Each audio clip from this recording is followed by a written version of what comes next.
living on the edge. Living on the edge. Yeah, that's what. We're halfway there. That's the last word of our intro. Living. Why is Bon Jovi not sponsoring us? I know. Yeah. Didn't he pass away last week or the week before last? Stop that. So did Sean Connery. Yes. I'm bummed out. I know. Bummed. Yeah, I even posted about that on my Instagram, ABQ. I did a toast to Sean Connery on Halloween, I think. Did you? Oh, that's awesome. Yeah, Because the original James Bonds are like hands over. Sean Connery. Yeah, he's Bond. As far as I liked Daniel Craig, and of course I like the new ones. They're very well done. Yeah, they're encapsulating. action wise. Yeah, very well done. Yeah, but Sean Connery just had that. He just exuded James Bond. He was very Bond. Mm-hmm. Like when I read the books, because I read some of the books before I had watched the James Bond, and Ian, what was the guy's name? Fleming. Yeah, and then and then I watched James Bond. I was like, of course, perfect pairing. Yeah. Speaking of Killing Sean people? Connery. Oh. No, not killing people. Speaking of Sean Connery, he is fixing to experience something, or he has experienced something. Yeah. So we're going to continue. It's been a week and a half, almost 2 weeks. Kills me inside. But we're no pun intended. No pun intended. Thank you. But we're back at it, and I want to continue with the creational law series here. People seem to be learning a lot from this. Yes. Even if they weren't, we'd publish it anyway. Because that's how egotistical we are on higher density living. We're going to do it anyway. Like it or not. So if we go back to one of our earlier episodes we did a year and a half, 2 years ago, we did episodes on reincarnation and the studies on reincarnation and the evidence behind it, all that other good stuff. But what we didn't talk about is reincarnation in the aspect of looking at everything in nature and how, I'm sorry, I'm drinking that. The kombucha always gets you. Dang. I need to get something else besides kombucha. Something without the bubbles. Water? Water's probably water best. Or something. Yeah. No single use. Yeah. But what we missed in those earlier episodes is that we didn't focus on the obvious signposts that nature gives to us. You know, when you hear reincarnation, people are like, oh, Vedic philosophy, the karma goes from one life to the next. Don't look at that for a second. I think we just need to put our eyes on what is observationally in front of us. Okay? And then with that, we can talk about reincarnation from the creational law aspect, the law of becoming and passing. Does that sound good? Yeah, no, I think that sounds so perfect. Kick it off. We have some notes here, and let's dive into those. The law of becoming and passing, reincarnation. What becomes, Jonah in the belly of the whale. What becomes will also pass again. And in this process, the becoming is the cause and the passing is the effect. Okay, so classic one law plays into the next. Yes. They have to bleed, and there has to be an interplay between all of them, right? So I'm not going to use me as a human being, right? Let's just use nature here. We have a tree outside. We're moving through the fall season, going into winter. The tree essentially goes into a state of death. Yes. Okay, it's going to drop its leaves. It's going to essentially hibernate, go into a stasis, some sort of homeostasis, into some sort of non-living state. And then as winter passes, the darkness, the dark months, and light and warmth. Winter is coming. Winter is coming, right? As light and warmth start to come in as you move through the spring, growth then comes back. This thing sprouts back to life. It becomes again.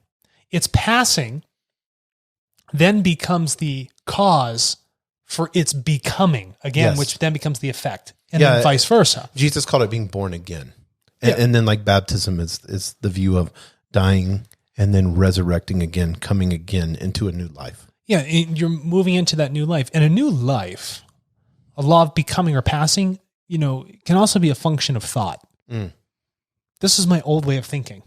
Yes. I'm gonna lay that to rest. I like that. Yeah. And then I'm going to I'm going to become that new person with this new perspective on life, this new way of thinking. And you can do that at any time or any place. That's correct. And you didn't essentially kill that idea. You just made it become the cause for this new effect of where you wanted to effectuate how you wanted to become.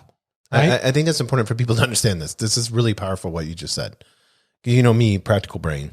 Practical brain. So the thought that you had before. Yeah. Okay, let's go to something that's real powerful right now. So maybe you in the past had issues with being having a mindset of poverty. Yeah. Okay. So you were raised, and that was the influence that was around you. Was this mindset, because that's what it is. It's a heavy programming. Yes, and then you're saying that the way I was raised, the interactions that I had, the programming that was done in me is this cause to create this new effect of who I'm going to become. Right. So it's becoming and passing, right? So we're going to pass that. We're going to pass that step in our life. We're going to pass that way of thinking, and we're going to become the new way of thinking. But it's not of the idea of. But people, this is what the cause and effect. All these play. But the cause is not a bad thing. Because people think, well, I was so ignorant. I had all these bad thoughts. They put stigma to that. It's a teaching moment. So now when you put stigma to something, now you become into your so-called past. You become embarrassed of it, and then guilt, fear, worry, all plays. It wraps itself around, and then that cause becomes ugly. Yeah, if you know what I mean. Rather than looking at it as even though it might have been a negative mindset, yes, it's a positive teaching moment. It catapulted you to it's that becoming and passing, right? So you're doing that transition. Yeah, it's like somebody comes out of prison that's truly reformed. Yeah. Let's continue to look at nature, right? Yes. Just so we can hone down on these principles here. We look at a star, a dying star. Okay. What it's going to do is it's going to grow very large as it gets to its stage of death, supernova, and then it's going to collapse into a neutron. Okay. There's a couple different types of, star dying states. Yes. But there's a collection of matter. So it grows, it becomes, it ages, and then it goes through its death cycle where it becomes to pass. It's going to condense in, expand, and then recondense one more time. And now it's going to go into a state of slumber. It's going to take all of its energy, it's going to put it in, it's going to be at rest. There's no movement happening. There's no fusion happening, creating energy or light. It's now this dark, heavy, dark matter kind of thing sitting up there in space. And so only after then does it gather more weight, more material matter from space, that it becomes even further dense, and it can become a new thing. It becomes a black hole. And then it becomes a pulsar, right? And we know that we're finding with the universe that it's reproducing itself more and more, and then it always is expanding. It's always expanding. But it needs that death to expand. Yeah, and when people think death, and we'll do an episode on this, right? Death is but the transition. It's a transitionary state. Mm-hmm. It's not a state of permanence. Nothing in nature is permanent. No man steps into the same river twice. You can't, if I walked in a river once and you go to walk behind it, you were in a totally different river. Yes. It's so dynamic. It's ever changing and fluid. Yes. It's becoming one and passing. That's what it does. Your stars do it.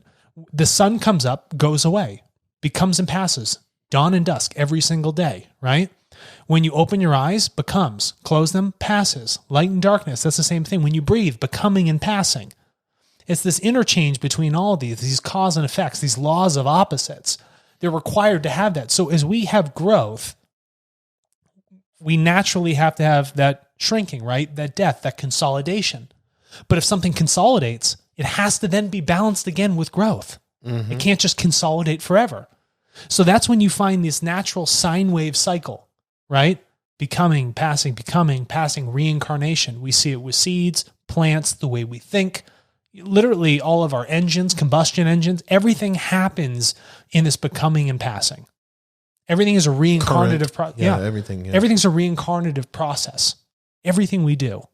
So if we understand that, that's how nature works, even in an observational sense, well, then we can't possibly sit outside of that natural law. No. We have to be bound by it, because if we didn't, we would sit outside of the laws of physics. I'd be floating around just by my own thoughts. My locomotive function would be none with my legs, and I'd just think and I'd move somewhere, right? I'd be defying the laws of physics. But no, we are bound by those same laws that creation puts around us that we live within, because we are a piece of creation. We part and parcel of it. Therefore, the law of becoming and passing, this material state dies, right? This goes into rest. It's going to go into the ground, deteriorate, and turn into a new form, right? A new form of matter, where some other flesh body will begin to adopt it later through whatever long period of cycle. But the spirit inside of us also goes into a state of rest, right? There's a swap. So this thing's going to leave, and then we're going to put that spirit into a new body. We don't die forever. Our thoughts and energy don't die forever. It's like thermodynamics, right? Second law. Energy doesn't disappear. It changes form. Right. Energy becomes and passes, right? It's that cause and effect. Physics is screaming in your face, but the church is denying that reincarnation is a thing. It's a material function, and it's also a spiritual function. Well, when you go to the early religions, whether it was Zoroastrianism, Christianity, or whether it was the Greek, what was the Orify, or like worship of fire. the the big temple. Yes, yeah. There was rituals that they performed that were easily believed of this coming and going, this passing, and they believed in reincarnation. Early Christians, you can see a lot of different writings from those early times where they believed in this. But they're at some point religions have to have control. Yeah. So you're going to hell unless you tithe money. Yeah. Put in this You be labor, good. be like this, right? Yeah. But again, that's belief, but you don't have to believe. All the evidence is right in front of you. You're your own best barometer, yardstick, whatever you want to call it. You're the best measurement. You just got to look to yourself, and you have to look about your interaction with nature. I view myself as a plum. Are you a plum? Yeah, where it just sits there and it can go this way or this way. I wonder if I was a plant, what would I be? I've heard some people have called me like a birch tree. Yeah, I could see that. Tall, wispy, flexible, Yeah. white. What's like a short, stumpy? Well, I'm not really short, so I would probably be more like a juniper bush. Yeah, there we go. What's the one that is like real pokey and stinks? You're like a briar. Yeah, you grow in swamps. Yes. Yeah, exactly. Nobody There likes we you, go. but Yeah. you feed the goats. Yes, exactly. I love that. That's a perfect. I'm that. I can appreciate. Remember Scotch broom? I can It's like takes over. I can appreciate you from a distance. Yes. But I don't want to touch you. Yeah, no, right? yeah, You're no. a little abrasive. Yeah, I'm very abrasive. Maybe a cactus. Oh, you could be a cactus. Yeah. You hold a high water content. I love the sun. You're slightly a loner. You like the Yes. sun. You're probably a cactus. Slightly a loner. Yeah. Here lately, I've been a monk.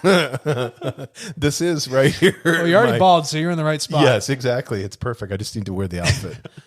So what else do we got for notes So here? This laws is of fun. becoming and passing, reincarnation. Next one is a process of the endless change in the becoming and the passing and again becoming of the reincarnation. So before this, I want us to focus on this.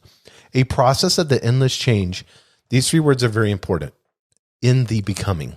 Yeah, in the becoming. So it's getting to the point of becoming. Okay, it's the movement. It's the momentum. Remember, we have the law of motion. Right. That's what that is. It's the time that happens before you get to that becoming. It's all the knowledge of your life, or it's all the thoughts that accumulate to the point when you actually make the choice. But understanding that in the becoming, in that process is the process of where you're learning and where you're becoming. You're becoming, right? Yes. So you leave the ego of the old self. Yes. You become the new, better person. We try and so evolve every day. appreciating and understanding that your level of consciousness is growing. Yeah. And everybody always wants to arrive. They're always looking at the and end then goal, die. but they're not appreciating all that time in the middle of life. For instance, the culture Life of is retirement, dude. in the becoming. That's what it is. Think about retirement. Yes. Their only mindset is on being done. Mm-hmm. So you can never truly appreciate the one moment of your life that you actually own. I don't know if I shared this with you. The blink of an eye. Mm-hmm. That's the only piece of time that you truly own. You don't own the past, you don't own the future. You just own that very brief second. That's the one true thing you have control over, is living in the now. It's the only thing you'll ever have control over. and it becomes and passes. Time does very quickly. Yes. Because time is also bound by the law of becoming and passing. It's a function of time, right? So you need to appreciate those moments up to the becoming, up to that state of finalization, the zeal, right? Because everybody feels, well, okay, I did all this hard work and then I finally arrived. You're just getting started. I know. That's what I want people to understand. So that there's a constant, your whole life is in the becoming. And you should. You're always in the becoming. Right. And you should appreciate the process of that struggle, the back and forth. Yeah, the don't cause hate. And effect. Yes. Don't hate. Appreciate it law for of the opposites, learning moment, right? All of that. The law of evolution. Yes. That's what it is. You're feeling that. And that's what that function is, right? If I'm ingesting this Brew Doctor kombucha, Clear Mind. Oh, there you go. This is going to become and pass. Right. I'm going to drink it. It's going to change its physical state in my body. There's going to become a chemical process. Right. So I'm going to integrate with this becoming process of it Right. going into my body. And it's going to turn into something new. But it didn't actually go away. It just became a part of who I am. Then at 4 a.m, you're going to have to go. And I'm going to have to go because I had all the booch, right? But listen, these things are not crazy hypothetical things. They're just so obvious that when you begin to talk about it and realize, you're like, how did I not see that? Yes. And then it almost lifts the weight, the anxiety off of yourself to know that me as a person, the body goes, but who I am at my core will never go away. That thing has to transition to the next thing. And in the becoming is different stages, and it can be, like I know a lot of listeners have had pets. Yeah. And have had pets pass away. And, dogs only live, good life is what, 13, 15 years? Yeah. I mean, a great life. So they're in becoming, they're getting to know the owner, establishing love. And we did a whole episode. We did 2 episodes on dogs, I think. Dogs, yeah. Or 2 or 3. But that whole process, when you look at it, it's like, I only had 12 years with them. But that was their life in that frame of their time. That's like saying I've had 100 years with this human being. Yes. You know what I mean? Yes. That's to them, the entirety of their life. Yes. For you, it may seem short, but you were with them for their entire becoming and passing. Yes. And up to that point of that passing. And that should be the celebration part. Yeah. Is of enjoying that, not looking at it only being 12 or 15 years. No, we should celebrate. Like when people pass, it should not be something we mourn over. Yes. You've had this time, or hopefully you've been able to spend this time with them and watch them over this learning process and learn with them. And now they've gotten to the point, the culmination, the zeal, right, of all their knowledge and learning. And they're going to take that with them into the next reincarnation. So instead of having a funeral, Yeah. you have a celebration party. You have a huge ripper. Yeah, exactly. Yeah. Yeah. But I mean, that was the whole, I can remember, as a child, and the question was always with, because I was raised in a very fundamentalist religious home. Mm-hmm. The question was always, did they accept Jesus Christ as Lord and Savior? Are they going to heaven, or are they going to spend forever in hell? Why do I have to accept something and then that is a determination of where I end up? But I mean, if you really think about it, you're taking away from this law by saying that there's something final. Yeah. When you put finality on it, you're creating this disunification with creation. Mm-hmm. You're separating yourself from nature. And if you are nature, you're separating yourself, from who you truly are, by saying that there is a finality to something. And it's so sad because you're looking at yourself as being it. Yeah. And you're putting, as we know, the only thing that we truly have is the now, and that our thoughts are the only thing that create the past and the present. Other than that, we don't have that. We don't have it. And I've told you before, And you don't own it. Name one person that's gone in the past, or name one person that's gone in the future. Yeah. Does anyone know anyone No that's one. done that? Nobody. Yeah. No one. Right? So how do we know it exists? You don't. So how can we predict the future by our judging our in the becoming? That's correct. So then your focus should only be on right now. Yes. On the evolutionary growth of now. Stop focusing on the end. Focus on what can happen right now. And if you realize that becoming and passing, the quality of your life decisions and how you choose to interact change. Anxiety drops off. If you really integrate yourself with this law, you no longer focus on, I just want to accumulate much material as possible, become extremely lazy, and die fat and happy. No, I want the hardships. Yes. I want to learn as much as possible. Yes. Because if I can take that with me into round 2, round 3, round 10,000, round 1 million, I want to come with the most amount of collateral as possible every time I go into that next life, whenever that life may be. Yeah, and we all know for our high density living people, I had a reading. Yes, that let's talk about that. And it's because this was past lives, but what you said is taking into your life. So I kind of want to get into this because whenever I was told that there's karma cleaning and it's my responsibility, in this life to understand that. And it's always your responsibility. It is always your responsibility. But for me, it became very personal. So then it was like, okay, well, what's my life mission? What's my goal? How can I clear this out? Obviously, I was reacting. I was in the military. I was doing the same thing that had been in other previous lives. So now I have an opportunity now at 47 to say, oh, okay, from here on out, however long, I live for, however long, this process. The next 45 minutes. Yes. Who knows? If you drop dead in 45 minutes, I'm going to be amazed. You're going to be laughing. I'm going to celebrate here. You should, yeah. The mango tango. Yeah. That's awesome. So, so one of the things that he shared in this reading was the ability to be able to, when you look at these glimpses of your past lives, then it kind of shows you like this new way of seeing yourself and what you bring forward.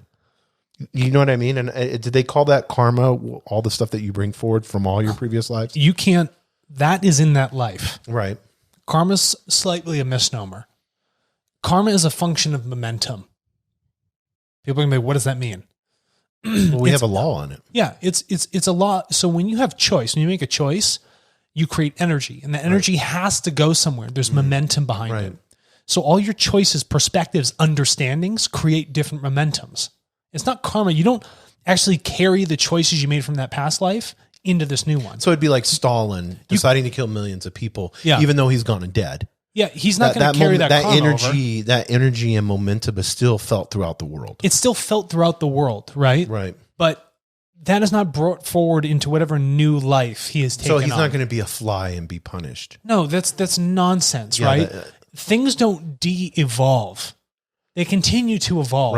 Right? Now, this is what I wanted people Everything to understand. In creation is in a constant state of evolution. It's always moving to the higher state. You don't just become a fly because you've done bad things. Yeah, you did bad things, yeah. There's no judgment on what is bad. It's all learning, even if it's something that's an atrocity. So when you reflect on these past lives, you're not reflecting on the karma. You're looking at the actions and understanding how the energetic signature of those lives are now brought to the forefront of who you are now. It's knowledge you've already acquired. But there's kind of like indents or there's kind of like faint footprints.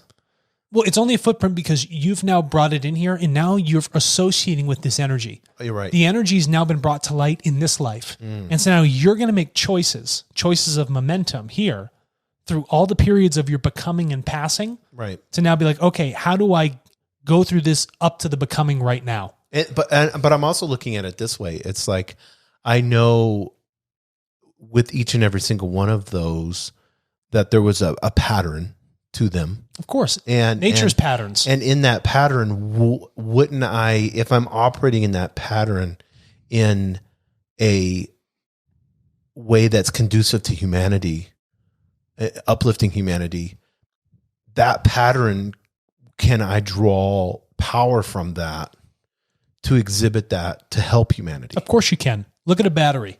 Yeah. If you want to be the positive end of the battery, the only way the battery works is if you also have a negative pole. Take those negative poles. Right. Continue to learn deeply, even in this life, the evolutionary steps you took in another one, even if they seemed like they were de-evolving, because nothing is ever truly a mistake. Yeah, I don't if judge it's recognized, any of it. Yeah. Yeah, if it's recognized, it's become a period of learning. That's the most important part. Right. So that becoming and passing, you've transitioned it here, and you're becoming passing now with your thoughts. Yes. And now what's happened here, it's not karma. It's an energetic signature that is being recognized and then remolded and reworked again. There's always more learning to be done. It was never finished. Yes. And fortunate for you, you were given insight into that other thing. That's why you can't retire, people. It's never finished. Nothing is ever finished. You never really should retire. You should always want to learn. Because retirement is really a function of a fear of death. That's what it is. I want to retire because I'm worried about how much time I have left. And I want to have my time for myself. There is an infinite amount of time. You will always have an infinite amount of time for yourself. Just because you don't remember the past amount of times you've had for yourself, you think you need to collect as much as you have right now. You haven't looked to what has been obvious. Is this making sense? No, I think it makes sense because I think there's misnomers, and I know Hinduism plays, every religion kind of has its own little, and Buddhism and Hinduism kind of really wrap themselves around, reincarnation. With karma, though. Yes. Because there's a sense of guilt. Right. Because Not caramel. No, yeah. Karma. Because when you apply guilt, it slows someone's evolution down. The priests at that time that were writing this Vedic script, they want to look like the big boss. Yeah. Because if you get rid of the guilt, right? If you tell people, well, you just become and pass, it's always learning. Well, it disseminates all their power. They no longer have any power. You don't listen to the priests anymore. Right. You got to write down the rules. This is what it is. You got to follow it. Well, where's the evolution of your rules? Your rules do not become and pass. Yes. Your rules try to put creation in some sort of little box. Yeah. It doesn't work in that box. This is so funny because Jesus had this same conversation because he would never go into the temples. He only went in the temples once when he turned the tables over. And started flipping when they were all because they made it all about stuff. money. Yeah, of course. But he did all his teachings outside of the temples, which was very rare, and then people would just get together and congregate. But he made a statement that God is in you. And he also made a statement that you're your own high priest. You don't need to go someplace to experience that sovereign identity. Yes. So, and that's what I wanted to get into. That's what I was teeing you up. Yeah. So when we look at sovereign identity, we look at these previous lives and we look at the lives to come. How can we best understand who we truly are? Like our sovereign identity. What are kind of some of the steps that we can do with this law to be the best version of ourselves right now? So if we take a perspective of learning, right? So we start with that. Number one. That's the pinnacle. Yeah, that's our pinnacle, right? Is to be the most learned. Yes. And to be the most learned is to be the most aligned with creation. If I recognize that I'm going to have many, many lives, and I can either slow my process of learning down or I can accelerate it. Right. This is a choice for me. Do I want to experience as much as possible being that sovereign person I am, recognizing that I'm going to do this many, many times? Or am I going to be like, I'm going to have an anxiety, a fear of death. I'm going to slow my learning process down. I'm going to stagnate my learning. Okay. I'm going to be anti-evolutive, non-evolutive. I'm going to be stagnant. I'm going to shrink and condense and stay condensed. I'm not going to feel that expansion, that growth.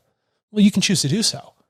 But that's just going to slow you down as you carry that information, that deep knowledge within yourself, that intuitive knowledge into your next life. You're going to prevent your growth curve. Yes. You're going to be more of the hockey stick they have in economics. Yes. Where you have the profitability line where it's like, okay, I'm at zero, spending money. Okay, now we spent all this money, we were screwing up, or we had to do a big investment and you're investing your time. Now it's going to right through the roof. Or you can just be like, okay, I want to skip the hockey stick and recognize I want as much experience as possible. If I know I'm going to become and pass, well, I'm going to lay that old perspective to pass and I'm going to start becoming every single day. So how would you relate that? Because I'm thinking of a process now when it comes to H2O and the different forms. Oh, for water? That it can exhibit. Yeah, so water can either exhibit a solid. Those are phase states. Yes. So you have molecular structures, right? So it can have its beautiful geometric structure or it can have a broken symmetry. Right. It'll still be water, but it'll be ugly water. So what makes the water have the geometric structure to it? So the geometric structure, that crystallization, Yes. is two things. One, it's a function of the bonds of the molecules, right? The hydrogen to oxygen. And it's also a function of our thoughts. We've seen this, right? There's been great studies over in Japan. The guy who actually pioneered this, he recently died, Right. right? It was called like The Secret Life of Water or whatever it might be. But that structure is dependent on us coming in and saying, this is what I want this to look like. I want the water to feel this way. I want it to become this, even as it's changing phase states. As it moves from liquid to solid to gas and back, as it goes from becoming to passing, Yes. I have the choice in that becoming to passing how clean and beautiful and crystalline and purified that water wants to be. Even in all of its different forms. Even in all of its Because it different may forms. appear like it's something different, but it still maintains its original identity. That identity, the identity at the core is water. Right. You at your core is your spirit, your para-atma, right? Yes. You're part and parcel of creation. You may have different. That always stays. Right. And your phase state will change. Your meat suit, Yes. that'll always change. Male, female. In your reading, you were a female, right? Yes. In one of your lives. And One I of bet my you were a lives. female thousands of times, Yes. Yeah. Oh, yeah. Of course. right? But that's what it is. The phase states change. But at the core, the true characteristic core of who we are does not. You are and always will be a piece of creation. You can never be outside of it. You're bound by its laws just as much as it is bound by them itself. Okay? No, that makes sense. And that I was trying to correlate it with something that would go right along with where people could understand. You know, when I pull an ice cube out of the freezer, it begins to change. The second it's removed out of that environment. Yes. So the second I'm plucked from this earth, I Yes. die and removed from that environment, my phase state changes, right? The matter's changing, but my core, the spiritual weight, Right. that's still there. That has to go somewhere. Because it sits outside of the material realm, it's not bound by a material law. It's bound by a spiritual law. And the spiritual law is still a function of becoming and passing. But the reason I was saying this is because this fear that people have over death, when they can understand. Oh, you want to dive into the fear of death? What I don't want to go. I mean, you have death in the next thing here. Yeah. Under that's our third one, but I want to finish the second, and then we'll go into that one. But you've brought up multiple times the word fear. Yeah. And when you begin to really grasp and understand that you don't change, Yeah. your spirit is eternal. It never dies. Yeah, it never dies, and it stays. And it's you know, it may appear like the hockey stick, you know what I mean? But think about this: if matter just disappeared, like my leg would just evaporate. It's Right. always there, but Right. it's not necessarily taken on a form of a planet or a human being or a plant or oxygen. right. But it's always there. And this is the cool part because, you know, if we're in our soul, Spirit. our spirit. All right, I got a soul. Yes. The word comes from a Proto-Germanic word called seal, S-E-E-L-E, Yeah. or zeal. And that is a translation in German to psyche. Yeah, the Greek is pneuma. Yeah. You know, that's So where when we you- get pneumonia. So and when all that, people yeah. say, oh, you know, your soul, no, that's not what it is. Your soul is strictly a function of the psyche. It's the ego. Yeah. It's separate from the spirit. Yeah, in the Bible they use it as like breath, Okay. where it's like like breath. Okay. You know? So, and I know in with chakra and different breathings and stuff, you can, you know, you breathe, soulfully breathe. It's you know. becoming and passing. Yes. Yeah. That's exactly, what the yeah. oxygen does. It comes in. It's like your life force in and out. Right. When the oxygen dies, when you've depleted it all, Yes. carbon dioxide out, Yeah. right? Becomes, passes, changes form. And it's the last thing you do. It's the last thing it's the first and the last thing you do Yes. is breathe. Yes. So. So if the very first and the very first and the very first and the very last thing you do is becoming and passing, Right. maybe that should be your focus with everything that you do, right? Yes, no, 100%. But getting back to this fear and getting back to understanding all of these different chessboards we're playing on, these different worlds. Mm-hmm. It's almost like, you know, we've all played video games where you die and then you come back. Yeah, respawn. And, yeah, you respawn. Yeah, and then you learn a little bit more. You die and you respawn. Well, that's what it is. It's respawning, right? So a plant grows, it germinates a fruit body on top. Right. Plant dies, but the seed then grows another plant. Yeah. Or sometimes if it's a piece of corn, the corn dies, but it sprouts 100 other corn stalks. It's that same sort of respawn cycle. All this stuff is around us. Or we right? could be totally fucked because Joe Rogan said the other day, which I thought was an amazing What? analogy. He said, if we're in a simulation, could you imagine that it's like a teenage alien that created this? And he's like, hey, Dad, look what I made. This is kind of cool. Look at all these people. No, that would be wild. But It's like farm game. that's exactly. But it'd be impossible for a teenage alien. It's a logical fallacy for a teenage alien to actually design this kind of system we sit in. Right. Because creation doesn't have an actual body. Right. It's not an actual, how would I describe this? It doesn't have form. It just is. But we So- know that so you the talk about- environment that we know the environment we're around. Yeah. You know, I mean, the universe keeps expanding. It's So the immeasurable. game board is expanding. It's immeasurable. So Yeah. to say that we're in a scenario means you have a measurable scenario, which doesn't work with what we observe right now just in our universe. Yeah, because that universe has a billion So other in- universes that has a billion other. It's fractal. Yeah, it's funny what Joe Rogan said, but it's a logical fallacy. Yeah. No, I was just saying that as a joke. I get it. I'm not trying to hurt Alex. your joke. It's just like, okay. That's not real. Simulation theory, no. Most jokes aren't. Yeah. Yeah. But when you look at when we look at reincarnation specifically, you said this. Thus, there are unendingly many lives to live in, and I'm going to try to use this word, evolutive. Evolutive. Wow. Yeah. Striving form. So you said to live in evolutive striving form. Okay. Striving. That's what it is. That's another law. Striving is the law of evolution. Law of evolution, law of striving. That's a note. I actually took that from a book, a material. That's from the Billy Meyer series.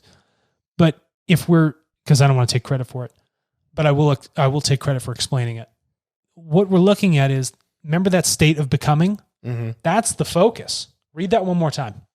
Thus, there are unendingly many lives to live Yes. in an evolutive striving form. All these lives are the evolution striving. Living lives is striving and evolution. The becoming and passing is its own evolutive function within, so micro, macro, Yes. right? The microcosm of us, I'm living this singular life of becoming and passing, right? I'm trying to learn as much as possible with my thoughts, everything. We've gone through that. But as this life ends and I look at the chain of my lives, it's a whole series, a whole striving evolutive series of me taking on these new forms to learn more and more and more and more. And that happens throughout all of the universe. All the universe. It's your microcosm is also the macrocosm and Yes. vice versa. The Greeks knew this extremely well. And people later applied this into a religious form, but it's a very astute observation on the obvious. And if you look at that, they said, man is the greatest measure of the universe. Well, it truly is, because we are the universe and the universe is us, right? We're part and parcel of creation, but we only took it solely in the physical aspect and skipped the spiritual aspect. So we only took 50% of the picture. So when you look at Da Vinci's Vitruvian Man, Yes. that's only really the 50% totality of what creation actually is. It's the geometry, it's the scaling, it's those physical aspects of life, but it doesn't look at the spiritual aspect that has to balance it out also. But they were onto something with that microcosm, macrocosm. Yeah. I mean, well, like we were talking about, even the universe, imploding, growing, expanding. I mean, that is showing you more than anything that's what our lives are doing. Listen, if We're growing and expanding. if the plants are doing it, if we do it through our breath, if the planets are doing it, if a star does it, that means a galaxy must do it. Yes. Yes. That means our universe, our local universe, has to grow and die yes. and then become again. Mm-hmm. It has to. Creation's bound by those laws. So a as you human is the only scale one out, that doesn't have that possibility. That's so funny. We're the only ones in everything that it doesn't affect. Like, no, that's not true. It's Right. impossible. And as you continue to scale it out, the amount of time for becoming and passing becomes infinitely larger. So we don't see it on its largest scale of creation actually closing in, going into a slumber, and then reawakening. Right. The Vedics talked about this. They had a mathematical number to it. It's 311 trillion years. So it's the amount of time it takes for a creational body, like a universe, to grow and then go back into a slumber. Grows for 311 trillion, sleeps for 311 trillion. It's waking and sleeping is the same as becoming and passing. Death is, it's a funny word because it has this notion of finality to it. And I think that's what bothers people. Then Nobody there's wants to also talk about death because it has There's that. also a fear of the unknown, like because of religion. Yeah. But I think a good analogy to this, and I hope you've watched the movie, is Benjamin Button.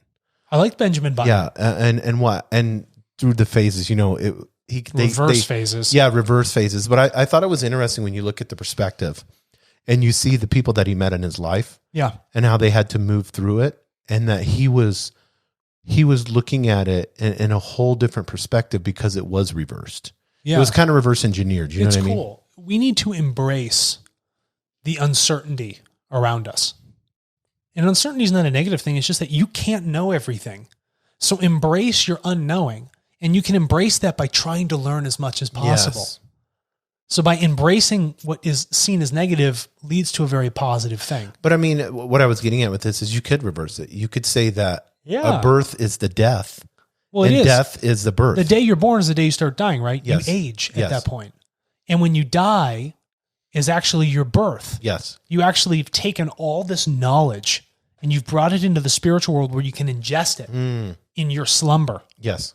And then you can bring it back and then it goes quiet while you learn in your physical form. Yes. So it sleeps while the material body's awake and then vice versa. It's a law of opposites. It's a law of opposites again. So as this body is awake, the spirit is asleep, but we're recording.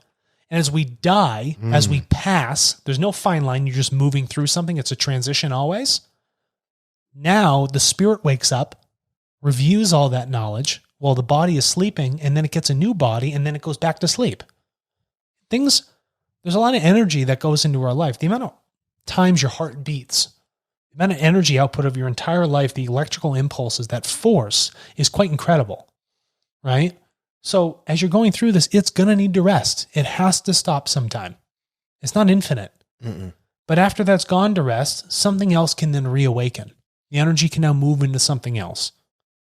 That becoming and passing, you see it everywhere. It's the simple things like your breath and your heartbeat. It becomes and it passes.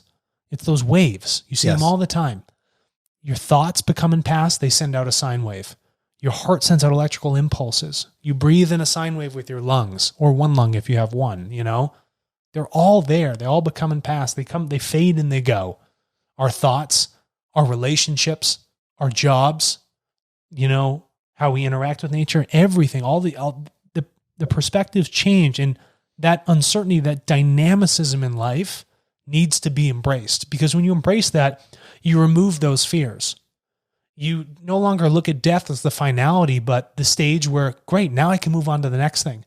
And I happily acquired and cherished all of these experiences and learned from them as much as possible as I got up to that point. And then to be excited that and this is what you said about death. So this one, death in turn means new life, and death means striving. Yeah. But you didn't stop there, which is what I like, because this is what gets me excited for my death in this meat suit. Striving, advancement, higher development, evolution, and the following of the creational development principle. That's correct. But the advancement and higher development, I'm looking forward to that. You shouldn't be bummed out if you're bummed out on your deathbed, it's because you look back and you're like, wow, I fucked up. Yeah. I didn't do enough. And I could have been a good person, but now it's too late for me in this meat suit. I got to go repeat it again in another one. I didn't learn it. Yeah. But I mean, that shouldn't even be regret, because no, it's not a regret. You keep going, but yeah. That is your final point of reflection in this material life. So if you think about your death now, focus on it a lot, meditate on it. It'll tell you a lot about characteristically how you want to act. It'll tell you a lot about your philosophy of life, how you morally and ethically interact with people, yourself, and everything around you. Focus on your death. It will help you define and figure out who you truly are and what you truly want to be. And it'll allow you to live in the moment. Because when you remove the anxiety, the fear, which is a focus on the future, right? Or a focus on the past, after those are gone, you can only live in the moment.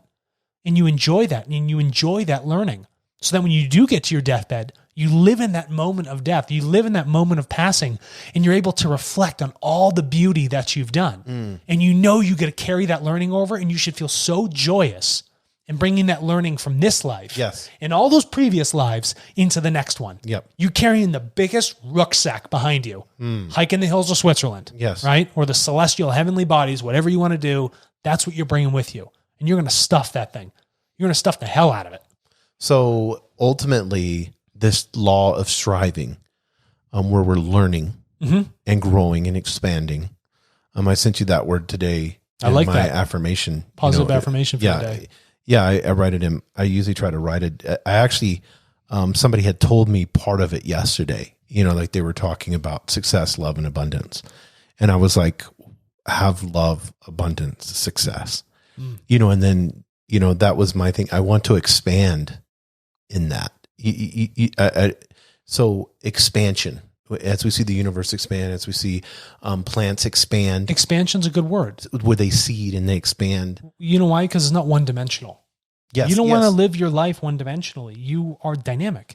Well, I'm like pomegranates. How many seeds are in there? I know. But when's the last time a pomegranate grew in a square? Yeah. It doesn't. They expand out, right? Yes. It's that radial glow that comes out. That's what you're doing. You expand like a planet, like a star, like the universe.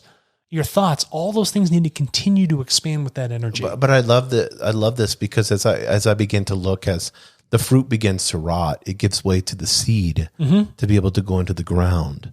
Well, that's what it does. And then to have birth. Yeah, and then it rebirths something new. Yes, and not just one. It could not just be one thing. It could be hundreds of things. Hundreds of pomegranates. Yes. And so the quality, the amount of seeds you pack into yourself coming up to the stage of becoming, then you're going to bear great fruit for yourself and others as you leave this life and move into the next one. There's a lot of great things that happen in becoming and passing. You don't want to stand around forever in the same meat suit. Yes. Because you need new experience. You need new inputs. You need new feelings. You need a new ego, because getting different genders and egos and localities where you live in different lives and lifestyles affords the spirit that deep learning. That's the part. Oh, excuse me. Sorry. Am I boring you? No, I've actually been having a problem yawning here lately because I've been doing a lot of breathing exercises. Yeah. And so my body is kind of going, I've been doing cold water and then lots of breathing. Very and then Wim I've been Hof. doing HIIT workouts where I'm having to catch my breath. So my body has been going through this. We need oxygen. We need oxygen. Yeah. And so when you really need oxygen, you begin to yawn. So I had to yawn like 10 times during this podcast. I think you're also, you're thinking a lot. Yeah. But I mean, yeah, So I've been, cause I just sit and then I do, heavy breathing. Yeah. And because my body's been craving it. So apologize on the yawn, but No, you don't have to apologize. my body wants more oxygen. You don't have to apologize ever for being a human being. Alex. Yeah, but that's what it is. So, when we take on that perspective, when we really begin to cherish, love, becoming and passing, right? We remove the anxiety of our life and we can really begin to live in the moment and appreciate all of the other laws. We can deepen our learning and we can be excited for the next meat suit we get. Yeah, and I love how all these laws just like go back and forth with each other. Well, they have to, because like if pound, they pound, didn't, pound, pound. it wouldn't be a law. Yeah. Because one law has to affect the other thing. Otherwise, it's not a law. It's like in Miss Pac-Man. I used to play that that was in my time frame. Me. Yeah, and then all the ghosts, and they would try to get you. Yeah. And then the levels were like more ghosts, and then they would all, and then all of a sudden they're faster coming at you. Yeah. And it's like, it's like, oh, there's a new one. There's there's a pink one. There's a yellow one, and it just it's almost like the colors on our board. But that's a 2-dimensional world, right? Yeah. Where you're evolving. Yes. And you have higher stressors. Yes. And so you need to learn to get better. Yes. So video games are but a metaphor for what you are doing in this life and what you have done in previous lives. Just feel lucky you have video games in this one to play with, right? Yeah, who knows what the next one? Maybe they don't even have AR. Yeah, AR. Or they're like, that was stupid. Or we look back and like, why were we ever playing video games? Didn't Elon Musk put a Neuralink in a pig? I saw that. Yes. I'm not a big fan of wetware. That's going to be interesting. That is a... I would think we shared this before, but it's going to, just a side note. We did talk about this. It's going to create the haves and the have-nots, because the haves that can afford to pay $250,000 to have this, and then they're uploading knowledge really rapidly. Yeah. Though they're just the elite is just going to get more elite. Yeah, but you also give away a lot of sovereignty of who you are. Oh yeah, because I mean, It's a major sovereignty handover. if they're giving you, like we have the Whoop on and they're collecting data from us. Yeah, but this is external. We've chosen to clamp this on the body, and we can remove it at any time. But you can tell it's a good company. That's a great company. Like they're asking you, if you had they're like, can you participate in the study or not? If you want to participate, have you had COVID or not? Oh, you have had COVID. When was it? So we can look at your data. Correct. And see those days that you date, 1 day, 2 days, 3 days you had it. And now we know, heart rate variability changes and respiratory rate. Yes. Respiratory rate changes and all that. So that's a great way for data. Speaking, I want to talk about our sponsor real quick before we're head we out. do. Let's shout out to them. Yeah. I want to talk to Tartle. Yep. .co. If people want to, I encourage people to go to, just type in Tartle, Tartle. Yeah, we're number one on YouTube now. So thank you. Yeah. No, it's not me. It's content. The content is king. We push so much content. Yeah. So we finally took over the turtles, the misspelling of turtle and everything else. Nonsense. We do have a makeup girl. The tartlet or whatever it is. She's coming up. So we're going to have to, we may have to do a makeup tutorial with her. We're going to have to bump her down a little bit. I'll have to send her this. It'll be fun. So you can go to YouTube, tartle.co. Just type in Tartle, subscribe to our channel. Why would they want to be a part of Tartle? So Tartle it's a function of, it's a learning, right? It's a tool. It's a tool that matches who we are as human beings. It asks you to evolve. So as you are creating data, you can evolve with it, but you can also reap the benefits of it financially. So as you begin to build that digital identity of who you are, that other perspective of your life, you can get compensated for it. You can actually sell that data and become your own annuity stream. Because annuities make sense because people get insurance. So it's as simple as going to tartle.co, signing up. Correct. And then from there, you'll log in all your different accounts, social media accounts and stuff, if you have medical records, whatever it is. And you have the opportunity to sell that data and receive. And it's your choice. Yes. Like this life, choosing to learn. Yes. Okay? That's up to you. Yep. You want to do it in this one or you want to wait till the next one? So everyone that listens to Higher Density Living, we encourage you to go to tartle.co. And we also want to give another shout out to Quality Mazda. Yes. Here in Albuquerque. Yes. So if you're local in the Albuquerque area, we encourage you to go there and look at Mazdas. Yeah. And let's do a fun fact about Mazda. Where does the name come from? It's actually a female god. Okay. A Japanese god. And hold on. I want to make sure I get it good. This is cool because it's a shout out to the brand and what their focus is and how that actually plays into the hero design. Mazda. It was not an omnipotent god, but used the aid of humans in this is what is the creator and highest deity of Zoroastrianism. Yes. Ahura Mazda is the first and most frequently invoked spirit in the Yasana. The literal meaning of the word Ahura is Lord, and of Mazda is wisdom. Yeah, so wisdom. So if you're looking for a good, wise purchase, there's Mazda. You can go down to on a horse. You can go down to Quality Mazda in Albuquerque, and you can hook yourself up with a very lightweight, reliable car. Yeah, we love it. Yeah, so we appreciate their sponsorship. And everybody, again, this show has become, and now it is going to pass. Yes. Here's the law at work. And we will become again next week. Thank you.